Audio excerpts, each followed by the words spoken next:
Welcome, you guys, to another chat with Kat. Today, I have a wonderful guest with me, the amazing Lynda Castro.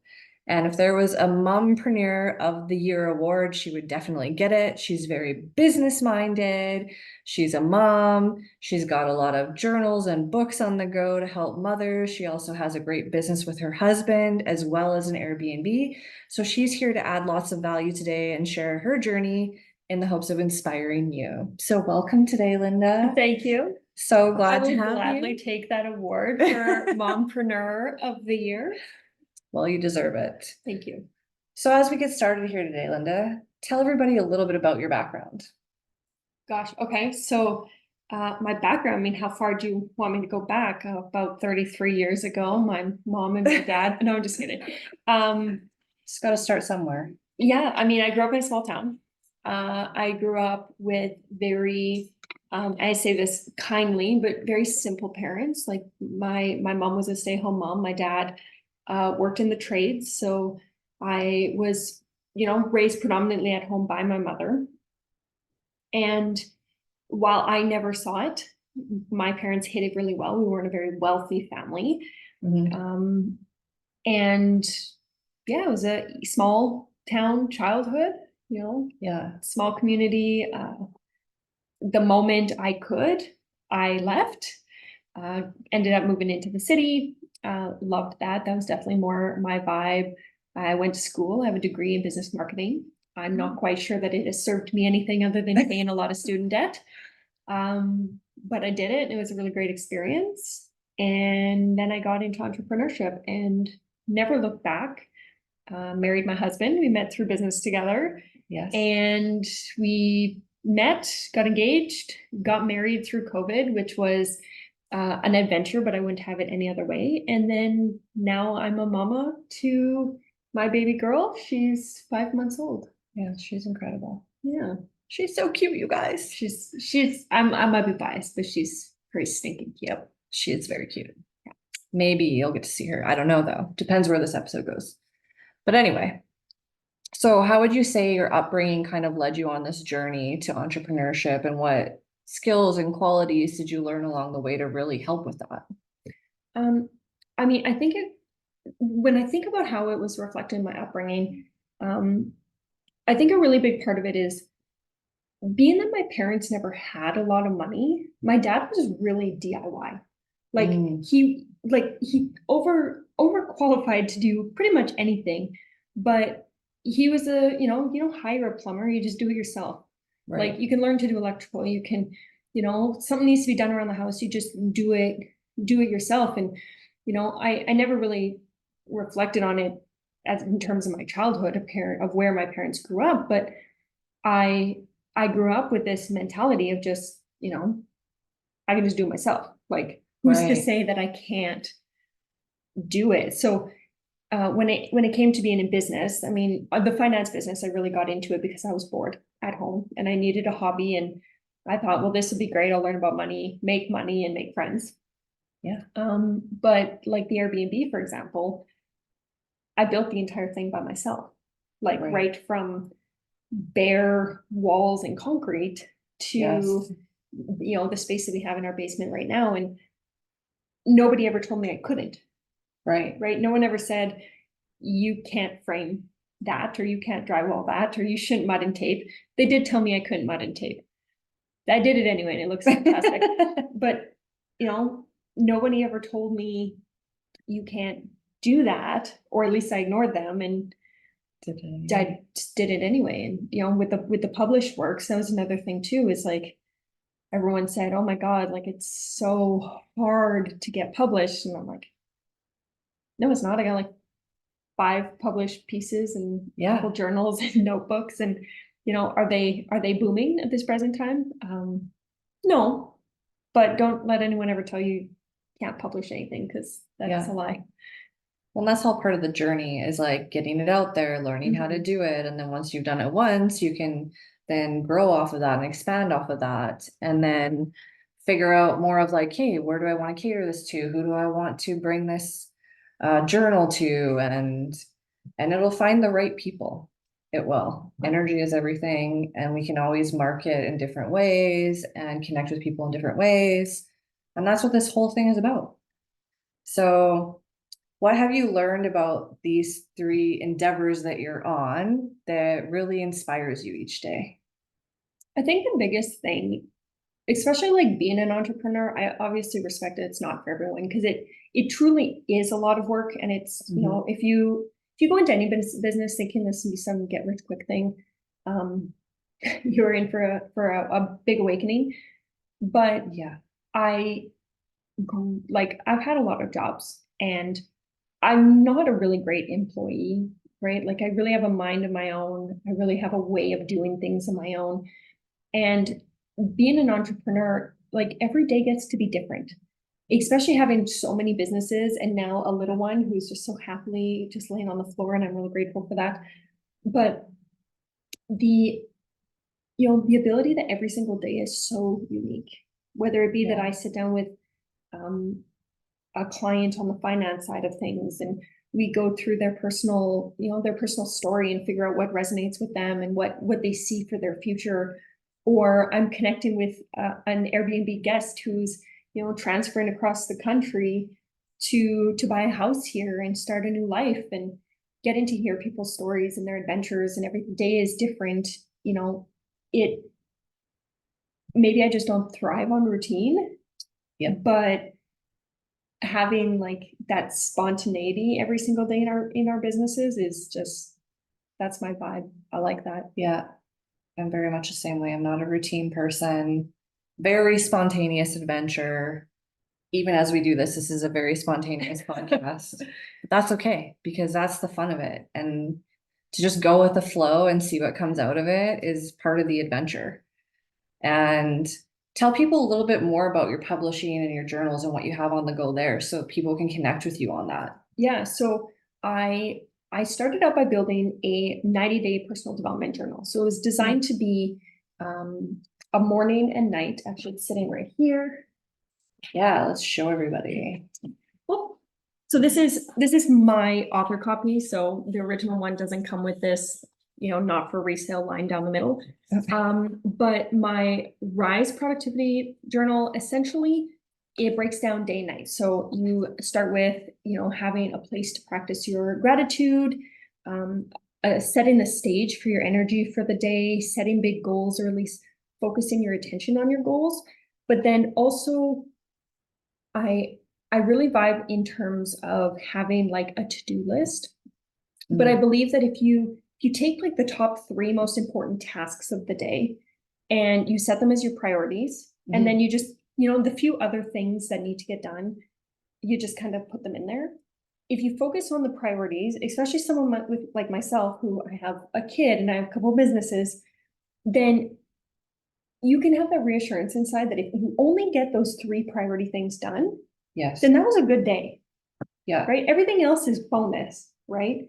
So the journal really helps you narrow down like what's actually important to get done today, so that when you reflect on it at night, you can be like, yeah, you know what? I may have only gotten that one thing done, or I may have only gotten these three things done, but today was a success and I've moved my life and my business forward and I should feel good about that.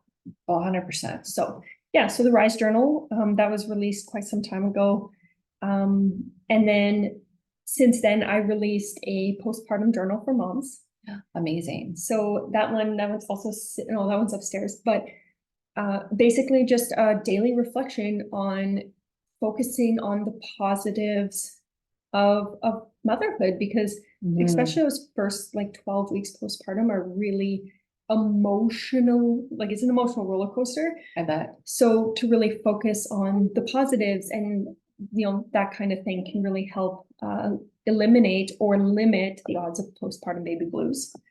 And then the one that's in the works that I'm super excited for is for as a busy mom and as a minimalist, I'm creating like a workbook for new moms of like everything you need for like preparing for babies. So the minimalism basics of what a baby needs. And then like meals to prep to get you ahead of it, how to prep like your diaper caddy, which Kat is literally sitting next to our a diaper caddy over there, but how to like prep your home and yourself mentally and emotionally to welcome a baby into your life so that it can, you can control what you can control. Right. And that's very helpful because I think there's so much out there when people are going into that journey of having their first child or even a second, and then there's more distraction and chaos sometimes. It's good to have like, okay, what do you actually need versus like, you can buy all these things and then not use half of them. 100%. Because then people are like, well, we bought all this. Now our baby's grown. Now we actually don't need it because they grow really fast too. Yep. So that is really handy for mothers to just have a guideline, how to keep it simple, because then you're worried almost about, oh, I got to use this, I got to use that. And then you're kind of not even paying attention to the connection that you can grow with your child because you're so busy being distracted by all these things you can use rather than just being. And they don't use half of it. Yeah. Like she's happily playing on the floor. I mean, she loves laying on the floor, and her favorite toys to date are a kitchen whisk and a lemon. so like, don't go and buy a bunch of toys. Your whole house, your whole life is just a big adventure for them. So Totally. yeah. Yeah. And then I love how you're doing a lot of this stuff catered around mindset. And I know that's something we have had a lot of connection on lately and great conversations on. So how do you feel, like, I know you said your journal is to create like a positive environment for mothers, and as well as this Rise journal, keep focused on the positive things, but how do you feel that mindset really changes your life? Oh, I mean, mindset's everything. Like, if you just sit back and focus on the negatives all the time, like attracts like. And if you're constantly thinking about the negative, you're going to attract the negative, and it's just going to keep, reinforcing what you see in your life. Whereas if you practice gratitude every single day and you focus on the good, and like it literally comes down to like catching yourself to be like, whoa, wait a minute, that thought doesn't serve me. That thought doesn't resonate with where I want to go in my future, and just saying, hold up, I'm spiraling in a loop. Let's take a deep breath. Let's think about what I actually want to think about and what I want to attract into my life and what I would want to see come to fruition. And then just like, okay, Yeah. let's think about what's good in this situation. And let's think about how either, how we can fix what's not working so that it comes out of that loop and we can move forward. Because I do believe in being like productively moving forward from the spirals that we get caught into. Yeah. But also, catching ourselves when, we're lying to ourselves, Yeah. when we're saying, oh man, things are so doom and gloom, when really like we have so much to be grateful for. And it's a lot more fulfilling to actually think about that stuff. Yeah. I love it. And that is important how you say like catch it, take a deep breath. I used to take all those things and be like, oh yeah, another person saying take a deep breath, like that's really going to do anything. But when you actually put it into practice, you guys, and you do take that like 4 seconds in, 4 seconds out, I find really works effectively for me. It allows me to just recenter, and it takes all the pressure away. It like somehow magically melts away so you can refocus. And one thing that I have been implementing lately is, am I focusing what I want to happen, or am I focusing on what I don't want to happen? And either way, there isn't a good or bad or right or wrong. But what it is about is utilizing your inner guidance system and refocusing on where you actually want to go with your day, with your week, and the feelings and emotions you want to have around it, and the mindset you want to have. Because up until, say 30 years, I was running on autopilot. I had all these programs from everybody else, from society, running through my mind. And that's what the last 10 years has been about, is really learning like what is actually playing, what am I listening to every day, and making sure it's something I want to hear.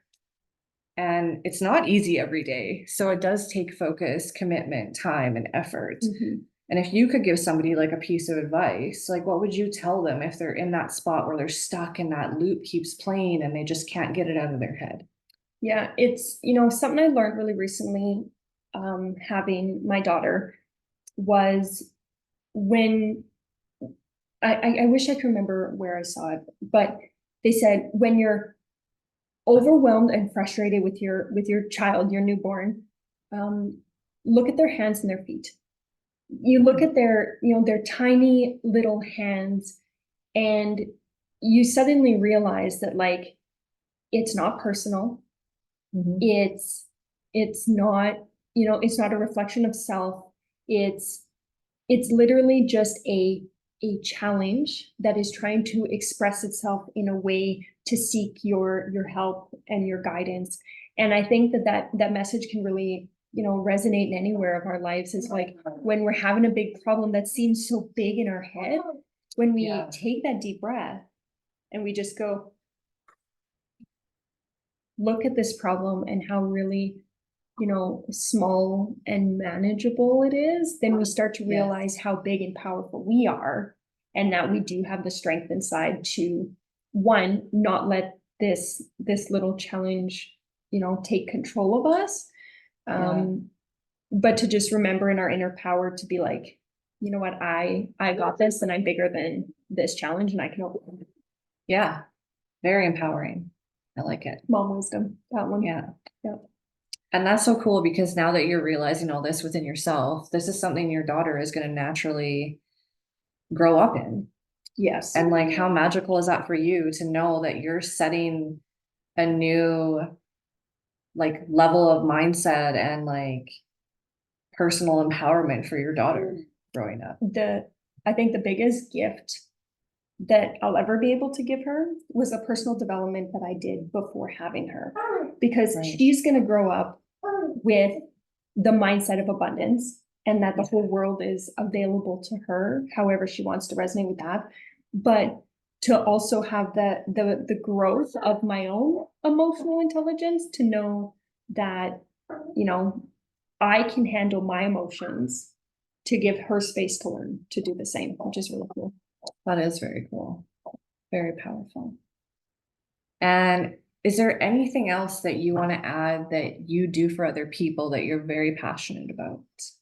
You know what? The biggest focus and strive that I have right now is really focusing on inspiring women. It started with women, but specifically moms, to just, look beyond motherhood, and to know that our lives don't end there. Because I remember a time where my mom, when I was pregnant, my mom was like, "Oh my God, like you must be so excited. You're gonna be a mom." And don't get me wrong, like I'm so grateful to be a mom, is the coolest thing I'll ever do in my life. But I also realized that just because I was becoming a mom didn't mean that all my goals and dreams had to stop. And that I realized that I could be a mom, I could be an amazing mom, and I could also be a businesswoman, and I could also achieve my business goals, and I could also continue to build my life, and to be a part of the creation of the future we're building for ourselves and for Esme. And, so now I just want to inspire other moms that they can, they can be an incredible mom, and they can start that side hustle, and or not even side hustle, but just like start that business that they've had in their heart for a long time, and succeed at both. Amazing. And where can people connect with you? So I would say Instagram is definitely the best place. That is at, double check. That is at. We'll also post it in the show notes. __ Lynda Castro. So __ Lynda Castro. Through my Instagram, you can look in my bio. You can see my link. I connect. It's a work in progress. I'm working on adjusting that and changing it, but you can get some information regarding our financial business. You can get some information regarding all of my published pieces, whether it's just a notebook or the journals or the mom focused stuff. I also include other things that will be in there as well, such as my garden plan, because I'm doing a garden this year and I'm super excited about it. That's like my gift to myself, of like finding space in my life for a hobby of my own. So I'm going to plant some green things and then eat them. Yes. It's going to be lush and beautiful, and I will not settle for anything less. But Instagram, definitely the best place to find me. Best place. Awesome. Amazing. Well, thank you for being on this episode with me today, sharing your inspiration and wisdom for others. And I can't wait for people to follow you, to get to know you better, to connect with you in many different ways that they see fit. So thanks for being a guest today. Thank you for coming into my home in my busy world to make this happen. Yeah. I'm glad we did it. Me too. Okay.